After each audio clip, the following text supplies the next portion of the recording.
السلام الخوت. هادي واحد الوصيه لبعض الخوت.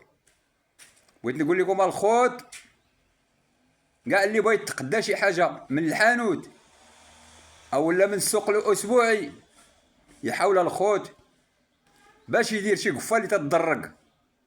داكشي اللي بغيتي تتقدى حاول باش تسترو ما يشوفو حتى واحد، سواء بغيتي تتقدى اللحام، سواء بغيتي تتقدى الديسير، سواء اي حاجه بغيتي تتقداها حاول باش تسترها باش يستر عليك الله.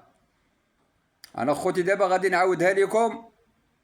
سبحان الله العظيم، انا راه خرجت غا طاجين غادي به للخدامه، كي حليت باب الدار دازت واحد السيده هي وعجوزتها وهي تقول الله شافت هذاك الطاجين وهي تفراني في البلاصه وهي كتوحم، وانا نقول لها واش لاله باطو عامر ولا خاوي، وهي تندق هذيك السيده اللي تتوحم قالت لك اودي راه بغيتو غير خاوي.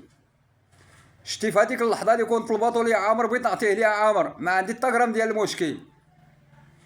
المهم شديت هذاك الطاجين مشيت اخوتي خويتو للخدامه في واحد الطبسيل وجيت عطيتو ليها.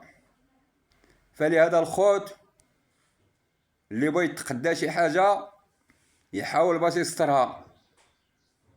راه كاينين الناس اللي تيتوحموا، لا سيما هاد الوقت كلشي ولا كيتوحم، كاين الكبير كاين الصغير كاين الرجل كاين المراه.